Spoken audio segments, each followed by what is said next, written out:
made some great points, and one thing I want to focus on is, you know, your family structure. You know, you had your mother in your life, you had your father in your life.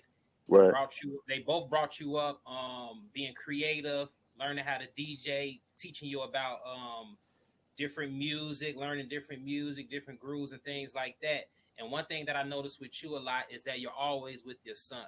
You know, you're always 100%. with your son, and I think that's that's a beautiful thing. So just go into depth how important it is to be a father and be in our kids' life. Because one thing about Ears to the Streets, and I always say this in all my interviews, that we're geared to putting factual information out, but it's basically geared toward the people the younger kids that's coming up under us that need this information, need this guidance, need these examples, so they could be the most productive, positive individuals that could be. So let the people know how important it is how important it was for your father being in your life and your mother, but also how important it is for you as a father to be there for your son. Yeah, I mean, listen, I'm still here now. I'm still blessed to be alive. You know what I'm saying? So, that goes to their credit. My parents are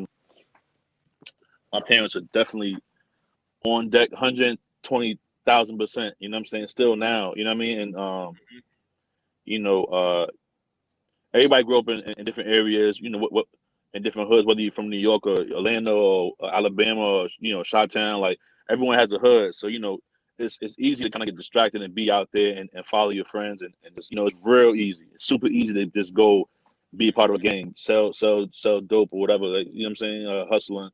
So my parents was on my heels from young, like, and just make sure I didn't go that route. You know what I'm saying? And then if I did, I knew when I came home, I had to go through them, through my grandparents, through my uncle, my aunts.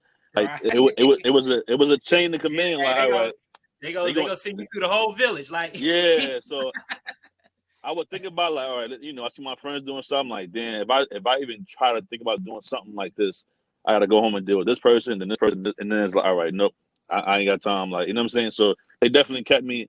I mean, you know, I didn't want to do it anyway. You know what I'm saying? I seen the results of the streets, and I have close friends even still now that are in the streets or was in the streets or got locked up or got killed. You know what I'm saying? So I seen the results. So I already knew like, all right, I ain't trying to go down that route. You know what I mean? So, but they just definitely reinforced it, and it's important because I have friends who might have had like one parent in the household, or might have like the grandparents who raised them, or the aunts who raised them, who they busy, they got 10 jobs and they just outside, so they get caught up.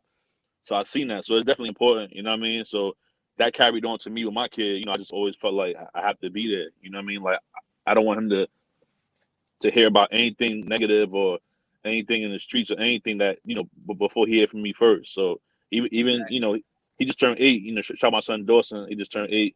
But even at a young age, I be trying to show him stuff like street stuff, or I'll teach him, like, show him certain movies and be like, yo, look, this not good. Like, don't, you're not doing this. This way is cool, but this way is, you know what I mean? So I want him to learn from me first.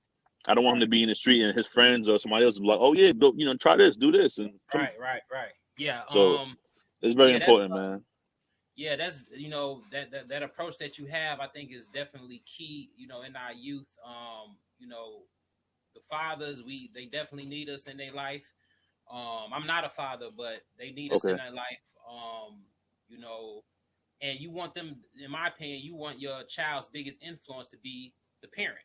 You Yeah. know what I'm saying? All the information, all the games should come from you first, and then when when they're out in the world on their own, they can always recall back. Oh, my pops told me don't mess with that. Exactly. My pops said that's okay, but don't stay away from that and these type of people.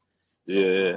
I definitely want to highlight that in this interview to let people know. And then that's another thing I want to highlight, like all the street stuff. Some people had to do what they had to do. Some people didn't have the guidance, and they got caught up however they got caught up. But if you're living today and you got breath in you, learn from the mistakes of others and don't Right. go through them if you don't have to. It's a plenty movie. Every movie that we love, we all seen the end of it. Yeah. You know what I'm saying? Like Yeah. you get a lot of these flags. You get these red flags just by watching the movie, and then as soon as you see it on the street, you're like, "Oh, I ain't messing with it." Nah, for Somebody sure. wants you to sell a pack for them.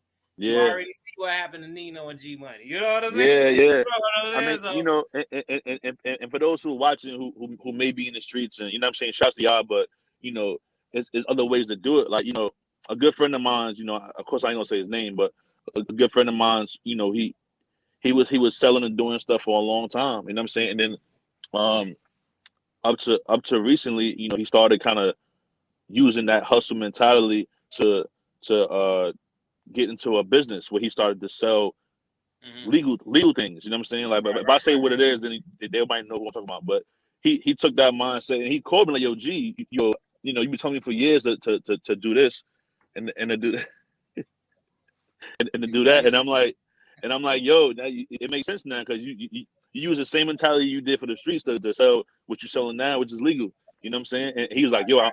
I'm making more money this way, and it's coming faster, and it's you know I feel comfortable now. I'm not watching my back. I'm not like." You know what I'm Right. saying? Like, so for those of y'all tuning in, man, other ways to do it. You know, take that hustle mentality, man, and put it into whatever. Like, you know what I'm saying? Selling music, selling clothes, you know, shirts, Yeah. hats, whatever. Yeah. Like, you know what I Yeah. mean? Like, Yeah. Yeah. it's things you can do, bro. So, Yeah, it's definitely positive ways to gain revenue, to earn revenue. You know what I'm saying? It's a thousand products you could be selling, and then yeah, it's a million products you could be selling. It's a million different services that you could be providing for people.